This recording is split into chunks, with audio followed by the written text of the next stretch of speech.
Hello दोस्तों, कैसे हैं आप सभी लोग। दोस्तों, आज की वीडियो में हम लोग बात करने वाले हैं G20 कंट्रीज़ के बारे में। ठीक है, सवाल ये उठता है कि आखिर क्या है G20। इसके सारे की पॉइंट्स की हम लोग बातें करेंगे। ठीक है, और इनके सदस्य देशों के नाम ट्रिक्स हम कैसे याद रख सकते हैं, ये इस वीडियो के माध्यम से आप हमेशा के लिए याद रख पाएंगे।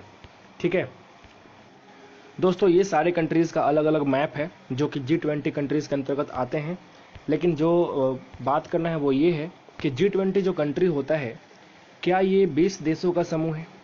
नहीं, बहुत लोगों को ये लगता है कि 20 देशों का समूह है, लेकिन ऐसा नहीं है। इसमें 19 कंट्रीज़ होते हैं और एक यूरोपियन यूनियन होता है। और उस यूरोपियन यूनियन के अंदर बहुत सारे कंट्रीज़ होते हैं। जैसे कि आपको पता होगा, यूरोपियन यूनियन एक संगठन है, अफ्रीकन यूनियन भी एक संगठन है, जैसे कि सार्क होता है ना। ये सब कुछ एक संगठन है। ठीक वैसे ही यूरोपियन यूनियन भी एक संगठन है और इसके अलावा 19 कंट्रीज़ मिलकर के बनाते हैं G20। ठीक है, बात समझ गए। और इसका पर्पस ये होता है कि जो ग्लोबल इकोनॉमी है, पूरे वर्ल्ड का जो इकोनॉमी है, उन सभी के बारे में, उस ग्लोबल इकोनॉमी के बारे में ये डिस्कस करते हैं कि इशूज़ पर जो इम्पोर्टेंट मुद्दे होते हैं उनके बारे में बात करते हैं, सब कुछ इकट्ठा करके सिस्टमेटिक तरीके से। ये इनका पर्पस होता है। और इसका फॉर्मेशन आप देख सकते हैं, हुआ था 26 सितंबर 1999 को। ठीक है, अब बात ये उठता है कि इन सारे कंट्रीज़ का नाम हम याद कैसे रख सकते हैं। ठीक है, सवाल कैसे आता है एग्ज़ाम हॉल में? सवाल आता है एग्ज़ाम हॉल में कि निम्न में से कौन सा कंट्रीज़ G20 से बिलोंग नहीं करता है। और 4 ऑप्शंस रहेंगे, 5 ऑप्शंस रहेंगे और आपको एक छांट के लिखना रहता है।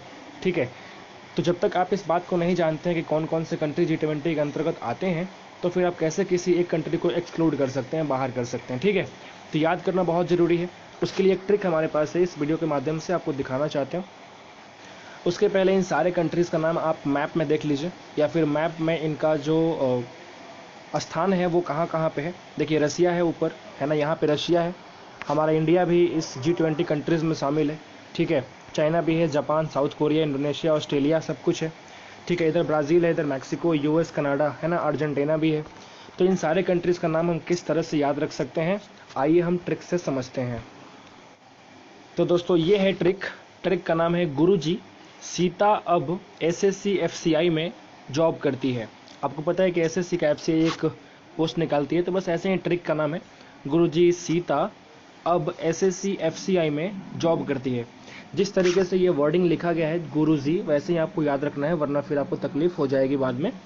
ठीक है, और इन सारे वर्डिंग्स को अलग अलग डिस्ट्रीब्यूट कर देना है। G फॉर जर्मनी, है ना, U फॉर USA, फिर R फॉर रशिया, फिर U फॉर UK यानी कि ब्रिटेन को बोलते हैं UK, J for Japan, I for India.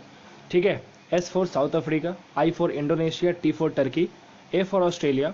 फिर आप यहाँ पे आ सकते हैं AB, है ना, तो यहाँ पे B आता है, तो A for Argentina, B for Brazil. ठीक है, और SSC FCI में SSC को बोलते हैं S for Saudi Arabia, S for south Korea, C for Canada, F for France and C for China, I for Italy होता है, M फॉर मैक्सिको और for E for European union. मैंने कहा था ना कि 19 कंट्रीज़ होते हैं और एक हमारा यूरोपियन यूनियन का संगठन होता है। आप चाहे तो इसका स्क्रीनशॉट ले सकते हैं और आप 2-3 बार रिवाइज करेंगे तो ये आपको ध्यान में हमेशा के लिए हो जाएगा। ठीक है, तो अब आप इस जो है G20 कंट्रीज़ के नाम में कोई कन्फ्यूज़न नहीं होगा, मुझे लगता है। तो आशा करता हूँ कि वीडियो आपको अच्छी लगी होगी। तो थैंक यू सो मच इस वीडियो को देखने के लिए। मिलते हैं फिर से अगले वीडियो में। Thank you.